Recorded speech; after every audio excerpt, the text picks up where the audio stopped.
FIR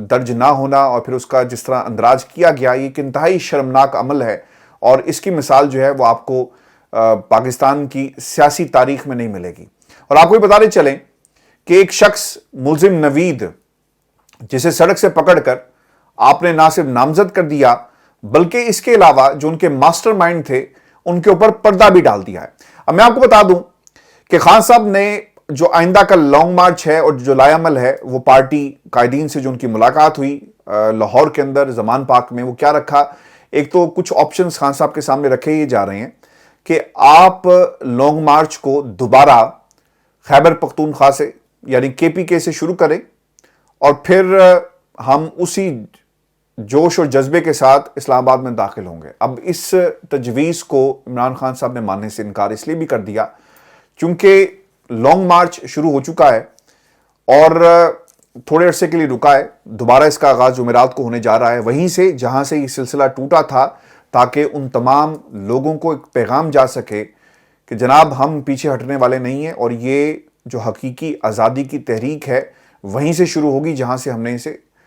چھوڑا تھا۔ اب خان صاحب ٹھیک ہو کر دوبارہ اس کا حصہ بننے جا رہے ہیں اور اسلام آباد میں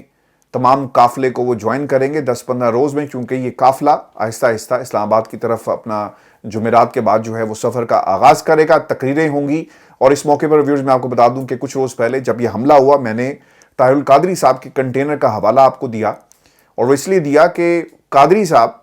علامہ طاہر القادری صاحب اپنے کنٹینر میں موجود رہتے، اور وہ پورے کا پورا بلٹ پروف کنٹینر تھا جو شیشہ سامنے لگا تھا، اور جو ان کا خطاب تھا وہ ہمیشہ کنٹینر کے اندر سے ہی ہوتا اور لوگ اسے سنتے۔ اسی طرح کا ایک کنٹینر جو ہے بلٹ پروف تیار کیا جا رہا ہے، شاہ محمود قریشی اور حکومت پنجاب اس میں لگی ہوئی ہے، اور اس کی تیاری جو ہے وہ شروع کر دی گئی ہے۔ لیکن خان صاحب نے اپنی پوری پارٹی کو یہ بتا دی ہے کہ ہم وزیر آباد سے آگے بڑھیں گے اور 5-6 لاکھ لوگوں کو اکٹھا کریں گے، اور پھر ہم نے اسلام آباد میں داخل ہونا ہے۔ اور آپ کے پاس جو خبریں آ رہی ہوں گی، آپ کو معلوم ہوگا کہ اسلام آباد کی جو مین آرٹریز ہیں انہیں بلاک کر دیا گیا، اور پورے ملک کے اندر خان صاحب نے احتجاج جو تھا اس کی کال واپس لی ہے، اور صرف اسلام آباد میں احتجاج کو جاری رکھنے کی ہدایت جاری کی ہے۔ اور یہ بھی بہت امپورٹنٹ بات ہے کہ وہاں پر ایک خیمہ بستی بھی قائم کر دی گئی ہے جہاں پر لوگ رات کو وقت گزار رہے ہیں، اور دھرنا باقاعدہ طور پر دے دیا گیا ہے۔ اسی لیے حکومت کے لیے ایک پریشانی ہے۔ رانا ثناء اللہ صاحب جو ہیں وہ طرح طرح کی ترکیبیں اور انگیج کرنے کی کوشش کر رہے ہیں خان صاحب کو، اور انگیج کیسے کیا گیا؟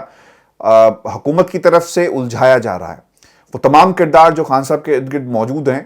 خبریں ان کو پلانٹ کی جاتی ہیں، موقف ان کو دیا جاتا ہے، اور وہ جا کر خان صاحب کے سامنے رکھ دیتے ہیں کہ شاید یہ کوئی ایسا فیصلہ لیں جس سے اس تحریک کو اور خان صاحب کے جو مقاصد ہیں انہیں نقصان پہنچے۔ پھر صاحب کو یہ بتانے چلیں کہ آج ایک ملاقات ہوئی ہے خان صاحب کی صحافیوں کے ساتھ،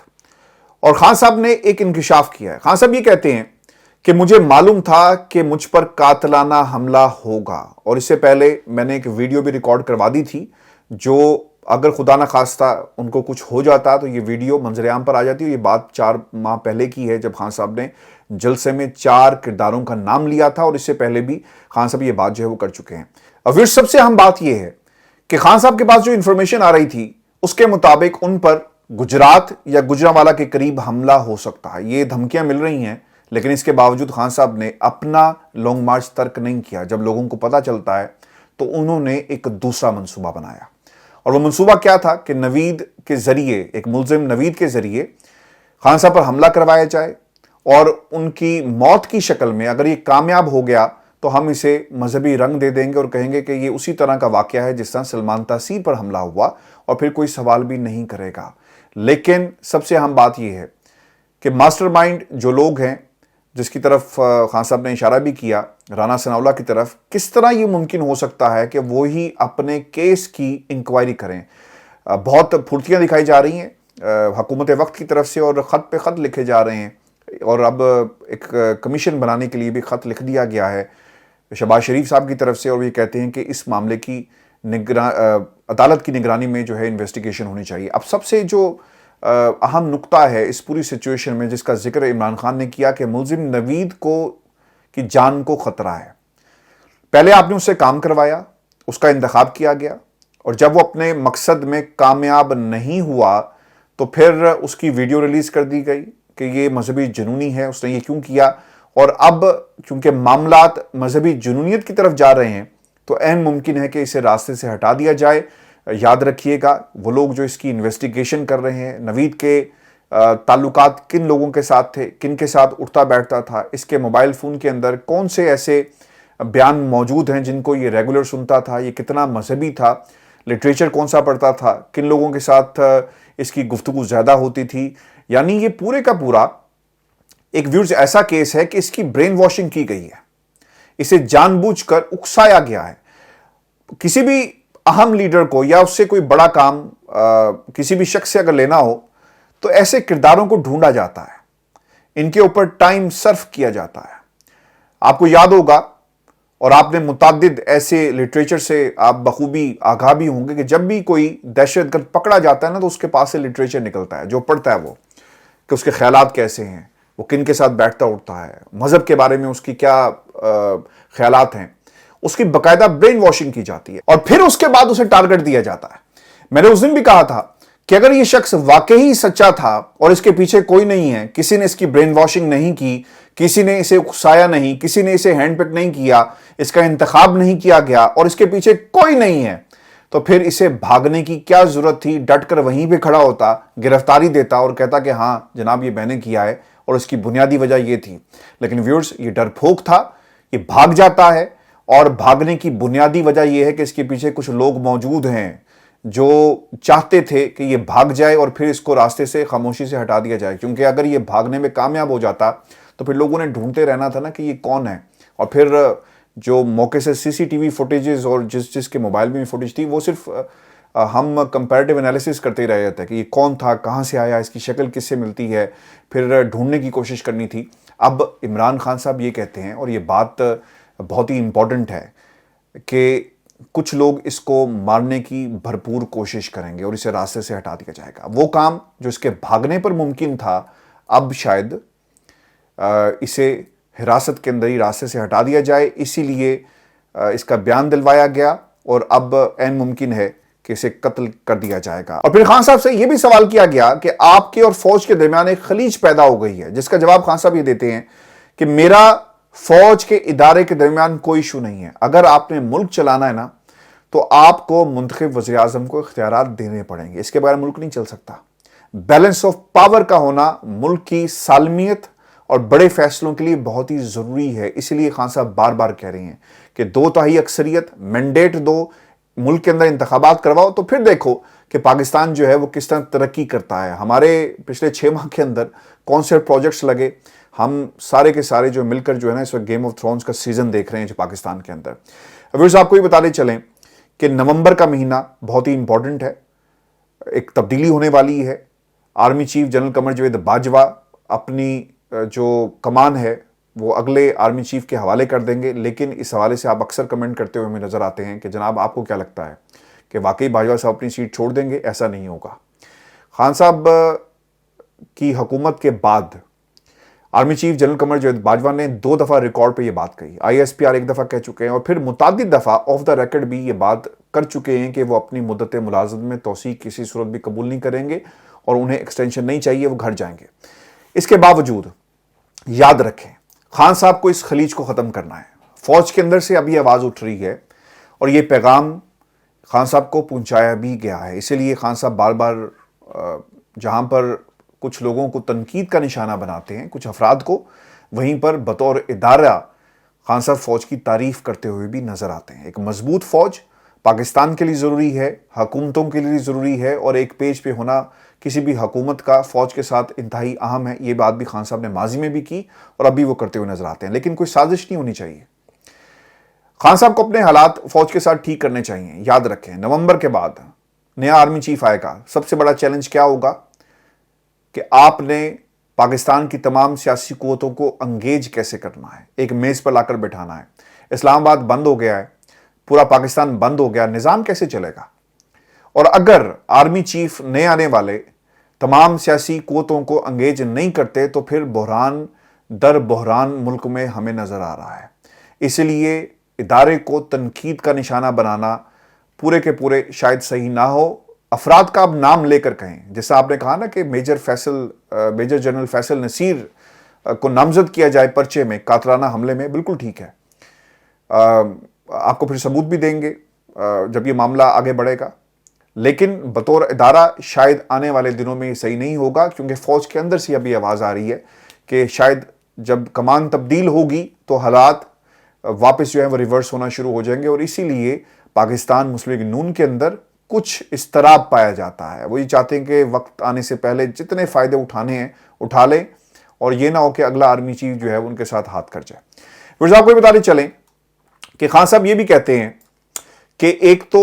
آرمی چیف کی مدت کی توسیع کے حوالے سے جو سوال کیا گیا تو اس پر انہوں نے, خان صاحب نے کہا کہ ایک $1 بلین کویسچن ہے, اور اس کا جواب نہیں دیا, اسے گول کر کے آگے نکل گئے. اور شہباز شریف صاحب کی طرف سے ایک اور ڈرامہ کیا گیا ہے. شہباز شریف صاحب نے ایک خط لکھا ہے سپریم کورٹ پاکستان کو جوڈیشل کمیشن بنانے کی استدعا کی ہے. پہلے میں آپ کو یہ بتا دوں کہ جوڈیشل کمیشن کی ٹکے کی حیثیت نہیں ہوتی, یا تو اسے داخل دفتر کر دیا جاتا ہے, کبھی وہ منظر عام پر نہیں آتا کیونکہ فائنڈنگز ایسی ہوتی ہیں جسے کوئی قابل قبول نہیں سمجھے گا, اور کسی کے لیے قابل قبول ہوتا ہے, کسی کے لیے قابل قبول نہیں ہوتا ہے, اس لیے وہ منظر عام پر کبھی نہیں آتا. اور پھر اس کے ساتھ ساتھ کیا فوج اپنے کسی حاضر سروس آفیسر کو اس جوڈیشل کمیشن کے سامنے پیش ہونے کے لیے کہے گا, یہ بھی ایک بڑا سوال ہے. اور پھر وقت کا وزیر اعظم کیا خود اس جوڈیشل کمیشن کے سامنے پیش ہوگا, اور پھر جن حقائق اور جن سیاق و سباق کا خان صاحب ذکر کر رہے ہیں, جوڈیشل کمیشن کہاں سے انسٹرکشنز لے گا, یہ بھی بڑا ایک امپورٹنٹ معاملہ ہے. خط میں کیا کہا گیا؟ خط میں یہ کہا گیا ہے کہ سپریم کورٹ کے تمام دستیاب ججز پر مشتمل کمیشن بنایا جائے, اور وہ اس بات کا فیصلہ کریں کہ جو الزامات خان صاحب کی طرف سے لگائے گئے ہیں ان میں کتنی حقیقت ہے, اور کون سے ایسے حقائق ہیں جو ابھی بھی چھپے ہوئے ہیں اور جن کا ذکر خان صاحب بار بار کر رہے ہیں. اور میں اس کا ایک نمونہ آپ کے سامنے بھی رکھ دیتا ہوں, کیونکہ کوشش اب یہ شہباز شریف کی طرف سے کی جا رہی ہے اور ان کے حواریوں کی طرف سے کہ اس کیس کو مزید کنٹروورشل بنایا جائے اور میڈیا کھلیں. FIR درج نہیں ہوئی, یہ ذرا ٹائم لائن دیکھیں کہ اس کیس کے ساتھ کتنی زیادہ زیادتی کی گئی ہے. یہ ہمارے ملک کا نظام ہے. FIR درج نہیں ہوئی اور بیانات آنا شروع ہو گئے. 4 گولیاں نہیں لگی, کم لگی ہیں, مذاق کر رہے ہیں, کوئی گولی نہیں لگی. خون کے نمونے جو ہیں وہ کیوں شوکت خانم میں صرف دیے گئے, باہر کیوں نہیں آئے؟ اور پھر ایک فوج تھی عمران خان کے خلاف جو اس بات کا فیصلہ کر رہی تھی کہ خان صاحب باز نے تو یہاں تک کہہ دیا کہ عمران خان کے اپنے گارڈ کی گولی سے جو ایک شخص جو جاں بحق ہوا اس کی بھی انکوائری کی جائے. یعنی کسی کو کچھ معلوم نہیں ہے. FIR درج نہیں ہوئی اور سب جو ہے فورنزک ایکسپرٹ جو بن گئے. اب اس معاملے کو جوڈیشل کمیشن کی شکل میں لا کر مزید جو ہے وہ الجھایا جا رہا ہے, کیونکہ خان صاحب کے خلاف شہباز شریف صاحب ایک اور بیانیہ بنائیں گے کہ ہم نے تو اس ملک میں دیکھیں کیا کیا, ہم نے تو سپریم کورٹ کو خط لکھ دیا اور اس خط میں استدعا کی کہ اس کی انڈیپینڈنٹ انکوائری ہونی چاہیے. اب اس ملک کے اندر سے جوڈیشل کمیشن بنانے کا مذاق جو ہے وہ ختم ہو جانا چاہیے, کیونکہ اس کی کوئی حیثیت نہیں ہے. کسی بھی وکیل کو آپ بٹھا کر یہاں پر مناظرہ کروا لیں. پاکستان میں اس سے پہلے جتنے جوڈیشل کمیشن بنے ان کا کیا حال ہوا, ان کی رپورٹس کے اوپر کتنا عمل کیا گیا, اور پھر کیا کوئی اسے قبول کرے گا؟ جب قانون کے اندر کوئی چیز بائنڈنگ ہی نہیں ہے تو پھر اس کی کیا حیثیت ہوگی؟ اور پھر سب سے انٹرسٹنگ بات یہ ہے کہ FIR سے بات آگے اس حد تک ضرور بڑھے گی کہ نقوش مٹائے جائیں,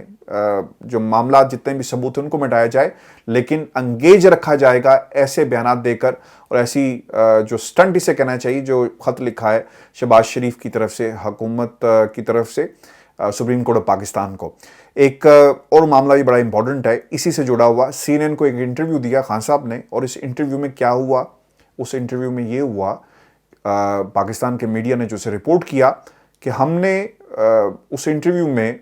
خان صاحب سے متعدد سوالات کیے, اور ان سوالات میں پوچھا گیا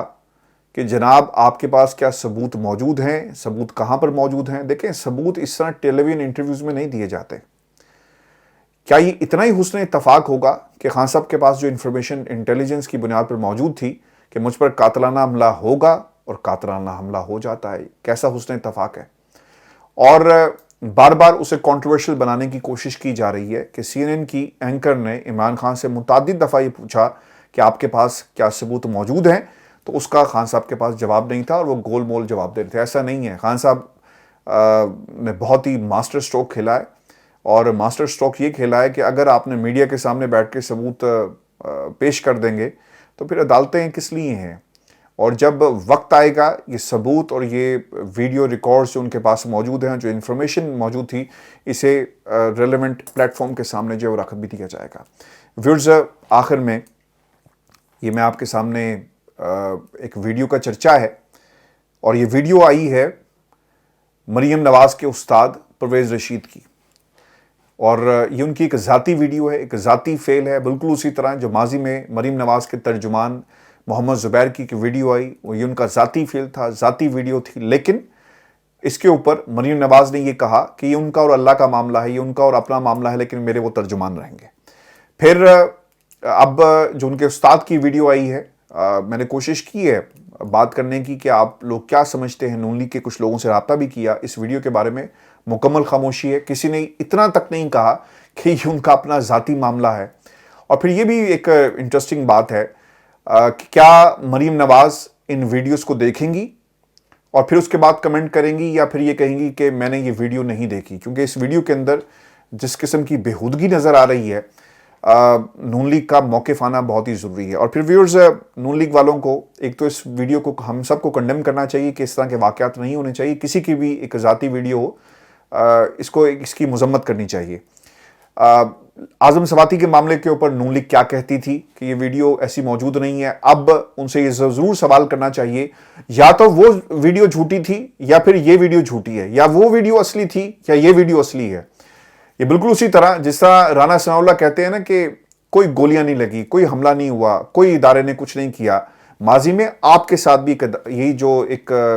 پاکستان کے اخبار نے اسے رپورٹ بھی کیا، وہ حقیقت میں نے اپنی پچھلی ویڈیو میں رکھی تھی۔ تو ویورز، ہماری سیاست آڈیوز ویڈیوز پر آ کر رک گئی ہے، اور اس ملک کے اندر یہ اب بند ہونا چاہیے، کیونکہ اس سے کسی کی نیک نامی جو ہے وہ سامنے نہیں آتی، صرف آپ کیچڑ اچھالیں، کسی کو برا بھلا کہیں۔ اور یہ میں نے اس دن بھی کہا تھا، آج دوبارہ کہہ دیتا ہوں کہ اس کی جو جہاں سے یہ سٹارٹ ہوا، نقطہ آغاز تھا، وہ مریم نواز صاحبہ ہیں، اور انہوں نے یہ گندا کام جو ہے وہ شروع کیا، اور اب یہ ان کے استاد صاحب کی بھی ایک ویڈیو سامنے آ گئی ہے۔ میں چاہوں گا کہ نون لیگ اس کے اوپر اپنا ریاکشن ضرور دے، بلکہ پرویز رشید صاحب کو ریاکشن دینے کے لیے باقاعدہ آنا چاہیے، کم از کم یہی آ کر کہہ دیں کہ جناب یہ جھوٹی ویڈیو ہے، اور اس ویڈیو کا یہ کمپیوٹر سے بنائی گئی ہے، ٹیکنالوجی موجود ہے، جس طرح عمران خان صاحب کہتے ہیں۔ ویورز، آخر میں یہ بھی آپ کو بتا دیں کہ اس ملک میں ایک اور خط لکھا گیا ہے، اور وہ خط کس نے لکھا ہے؟ شہباز شریف صاحب نے ارشد شریف قتل کی تحقیقات کے لیے اور استدعا کی ہے، اور کچھ سوالات انہوں نے رکھے ہیں سپریم کورٹ کے سامنے۔ میں اگلی ویڈیو میں آپ کے ساتھ یہ شیئر کروں گا، لیکن ایک بات جو میں ضرور کہنا چاہوں گا جاتے جاتے، کہ ارشد شریف کی مرحوم کی شہید کی جو پوسٹ مارٹم رپورٹ تھی، آج ان کی والدہ کو کے حوالے نہیں کی جا رہی۔ یہ ہمارے ملک کا نظام ہے، اس پر ضرور کمنٹ کیجئے گا۔ اجازت دیجئے، اللہ نے کہا۔